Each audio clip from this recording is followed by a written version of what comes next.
जय हिंद दोस्तों। The career study के ऑनलाइन प्लेटफॉर्म पर आप सभी का स्वागत है। हम डिस्कशन कर रहे हैं यूपीपीसीएस के आरओ के पीवाईक्यू के क्वेश्चंस का, और अभी हमारा चल रहा है साइंस के क्वेश्चंस का डिस्कशन। हमने इसके पहले आपको एक दूसरा डिस्कशन भी दे रखा है, तो आज हम चलिए बढ़ते हैं अब अपने नेक्स्ट डिस्कशन की ओर। हमने ऑलरेडी 2010 का क्वेश्चंस को डिस्कस कर लिया है, तो आज हम डिस्कस करने वाले हैं 2013 के पेपर के क्वेश्चंस को। ठीक है, तो चलिए बढ़ते हैं डिस्कशन की ओर। और दोस्तों प्लीज़ पुराने वीडियो को भी देखें, स्पीड में करके ही आप रिवाइज़ करें, पर उसको देखें और एकदम भी लापरवाही ना करें रिविज़न में। ठीक है, चलिए। तो पहला प्रश्न है, एक नैनोमीटर होता है, 1 nanometre is equal to 10 to the power minus 6 centimeter, 10 to the power minus 7 centimeter, 10 to the power minus 8 centimeter and 10 to the power minus 9 centimeter। तो इसका करेक्ट आंसर हो जाएगा option number B, 10 to the power minus 7 centimetre. ठीक है,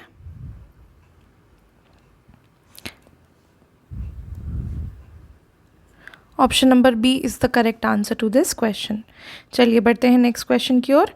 number 2, मृगतृष्णा उदाहरण है। Mirage is an example of अपवर्तन का, पूर्ण आंतरिक परावर्तन का, प्रकीर्णन का, विवर्तन का, refraction, total internal reflection, scattering and diffraction. तो यहाँ पे हमारा करेक्ट आंसर हो जाएगा total internal reflection, that is पूर्ण आंतरिक परावर्तन का। ठीक है, आपको पता ही है मिराज क्यों कॉज होता है। ये टोटल इंटरनल रिफ्लेक्शन जो होता है लाइट का, उसकी वजह से होता है। ठीक है, ये फिनोमिनन कैसे अकर करता है, जब लाइट स्ट्राइक करती है लोअर सरफेस पे और फिर वो रिफ्लेक्ट करती है वापस, तब रिफ्लेक्शन ऑफ लाइट होता है। ठीक है, और आपको पता ही है कि 2 लॉज ऑफ रिफ्रैक्शन जो होते हैं वो क्या होते हैं। ठीक है, चलिए बढ़ते हैं क्वेश्चन 3 की तरफ। सोडियम धातु का संग्रह निम्न में डुबो कर किया जाता है। केरोसिन, मिट्टी के तेल में, हवा में, जल में, अमोनिया में।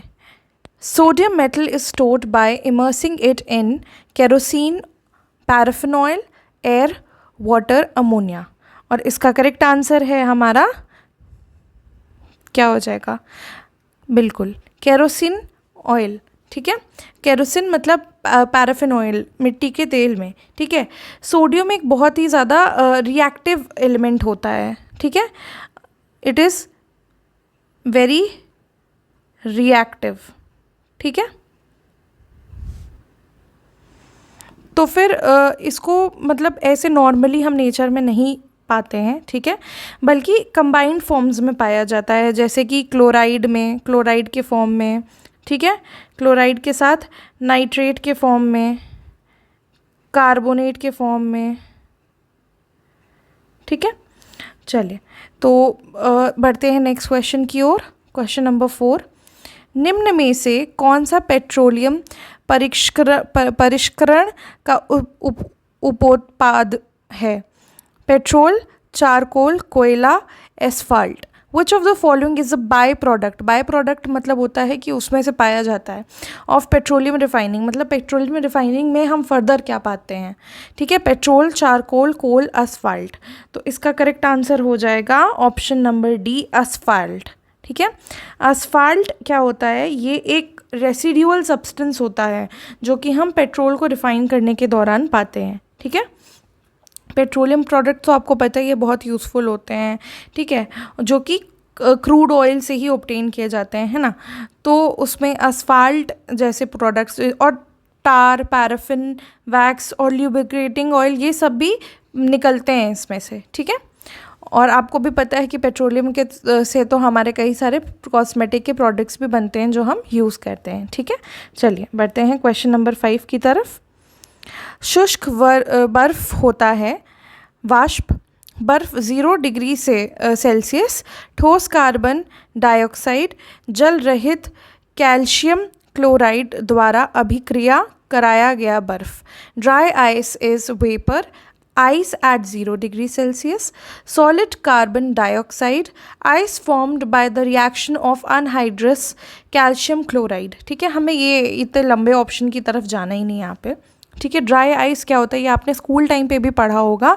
कार्बन डाइऑक्साइड जो होता है उसका ये सॉलिड फॉर्म होता है। कौन सा फॉर्म होता है, सॉलिड फॉर्म। जब उसको फ्रीज स्टेट में होता है तो हम उसको ड्राई आइस कहते हैं, ठीक है। तो इसका करेक्ट आंसर हो जाएगा option number C. Question number 6, एक बायोगैस संयंत्र में निम्न में से कौन सी प्रक्रिया होती है। Which of the following processes takes place in a biogas plant? Biogas plant की बात कर रहा है, ठीक है। तो यहाँ पे हमें बताना है कि इसमें से क्या यूज़ होता है। Fermentation, reduction, hydrogenation, polymerization. तो इसका करेक्ट आंसर हो जाएगा, any guesses? The correct answer will be option number A, fermentation, ठीक है। बायोगैस का जो प्लांट होता है वहाँ पे काऊ डंग को यूज़ करके फर्मेंटेशन का प्रोसेस हम फॉलो कराते हैं, ठीक है। और मैंने आपको पिछले वाले वीडियो में भी ये बताया है, अगर आपने रिवाइज़ किया होगा तो आपको याद आ रहा होगा कि हमने इसके बारे में। और ये देखिए, ये इनका आपको एक चीज़ समझ में आ रही है कि इनका एम्फेसिस ऐसे टॉपिक्स पे बहुत ज़्यादा है, ठीक है। बायोगैस प्लांट वाला, मीथेन पे, आपको याद है मीथेन भी इन्होंने लास्ट ईयर, मतलब इसके पुराने वाले पेपर में पूछा था मीथेन से रिलेटेड क्वेश्चन। तो आपको एक चीज़ समझ में आई कि ये थीम जो है ये बहुत इम्पॉर्टेंट है, ठीक है, ठीक है। इसको आप अच्छे से पढ़ें। नेक्स्ट इज क्वेश्चन नंबर 7, खाद्य पदार्थों के परीक्षण के लिए प्रयोग में लाया जाने वाला रसायन है। The chemical used for the preservation, परिरक्षण था, ठीक है, sorry. The chemical used for the preservation of food items is sodium chloride, caustic soda, sodium benzoate, sulphuric acid. तो इसका करेक्ट आंसर हो जाएगा सोडियम, सोडियम विच वन, ये दोनों तो होंगे नहीं, सोडियम बेंजोएट होगा। Option number C is the correct answer, sodium benzoate. Sodium benzoate को ही हम फूड को टेस्ट करने के लिए यूज़ करते हैं, जिसका फॉर्मूला होता है C6H5COONA, ठीक है। और ये एक एरोमेटिक कार्बोक्सिलिक एसिड होता है, ठीक है। चलिए बढ़ते हैं हम नेक्स्ट क्वेश्चन की ओर।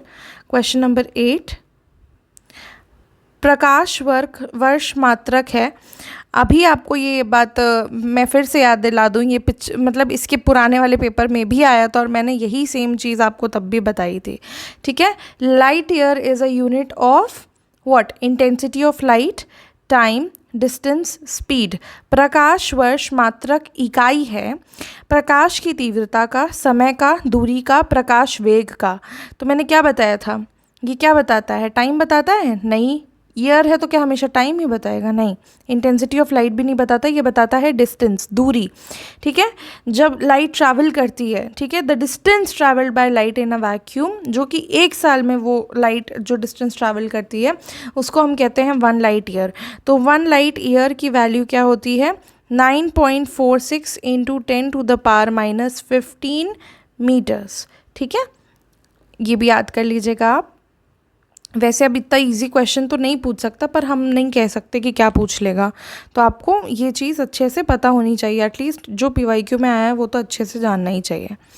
मानव शरीर में अधिकतम मात्रा में पाया जाने वाला तत्व होता है लोहा, sodium, phosphorus, calcium. The element found in the maximum amount in the human bodies. तो क्या पाया जाता है सबसे ज़्यादा ह्यूमन बॉडी में?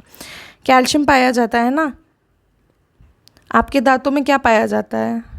Any idea? हड्डियों में क्या पाया जाता है? जब कहते हैं कि आपके बोन्स वीक हो रहे हैं तो डॉक्टर कौन सी दवाई देते हैं? कैल्शियम रिलेटेड देते हैं ना, तो कैल्शियम ही तो है वो, ठीक है। चलिए बढ़ते हैं नेक्स्ट क्वेश्चन की ओर। क्वेश्चन नंबर 10, आकाश नीला दिखाई पड़ता है क्योंकि नीले प्रकाश का प्रकीर्णन सबसे अधिक होता है। लाल प्रकाश का प्रकीर्णन सबसे अधिक होता है। नीले प्रकाश का वातावरण में अवशोषण कम होता है। लाल प्रकाश का वातावरण में अवशोषण सर्वाधिक होता है। द स्काई अपीयर्स ब्लू, वो बात कर रहा है कि स्काई ब्लू क्यों दिखती है हमें। Blue light is scattered the most, red light is scattered the most, blue light is absorbed the least in the atmosphere, red light is absorbed the most in the atmosphere, ठीक है, तो इसका correct answer क्या हो जाएगा? इसका correct answer होगा option number A, blue light is scattered the most. ठीक है, ये विबग्योर की बात कर रहा है। ठीक, VIBGYOR।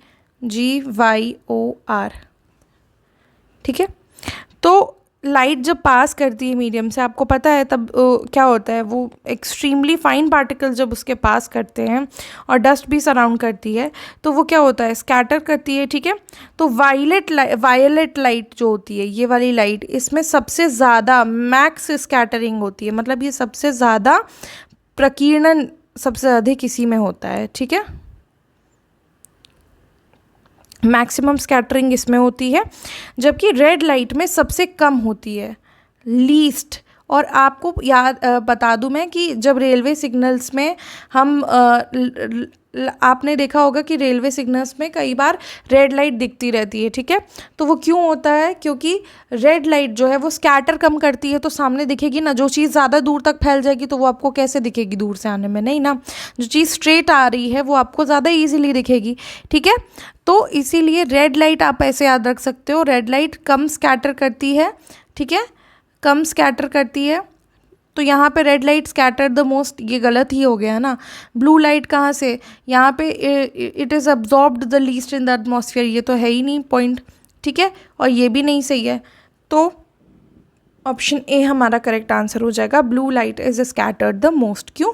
क्योंकि यहाँ से बढ़ते वक्त, मतलब जब हम यहाँ से राइट साइड जाएंगे तो यहाँ मैक्सिमम है, तो मैक्सिमम से मिनिमम तक जाएगी। तो रेड और ब्लू की बात कर रहे हैं ना, तो ऑफकोर्स रेड से तो ज़्यादा ही ब्लू का स्कैटरिंग पावर है ना। चलिए बढ़ते हैं नेक्स्ट क्वेश्चन की ओर। 11th,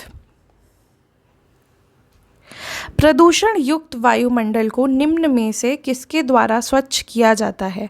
ऑक्सीजन, वर्षा, नाइट्रोजन, हवा। Which of the following cleans a polluted atmosphere? Oxygen, rain, nitrogen, air. क्या क्लीन करती है? आपको मैं बता रही हूँ, इसका करेक्ट आंसर हो जाएगा, जो हमारा पोल्यूटेड एटमॉस्फेयर है, इसको क्लीन करने के लिए बारिश हो जाती है तो थोड़ा सा क्लीननेस होती है। ठीक है, तो यहाँ पे करेक्ट आंसर हो जाएगा हमारा ऑप्शन नंबर बी, रेन। ठीक है, चलिए तो आज का हमारा डिस्कशन यहीं तक था। अब हम मिलते हैं आपसे नेक्स्ट वीडियो में। ठीक है, और तब तक आप दोनों ही वीडियोस को रिवाइज़ करिए, और भी हमने प्लेलिस्ट में ऐड कर रखे हैं दूसरे सब्जेक्ट्स के, आप प्लीज़ उनको देखिए, रिवाइज़ करिए, और आप ध्यान देंगे कि क्वेश्चन रिपीट होते हैं, नहीं तो थीम रिपीट होती है, तो प्लीज़ रिविज़न बंद ना करें और अपनी तैयारी को हमारे साथ मिलके करते रहें। ठीक है, धन्यवाद, जय हिंद।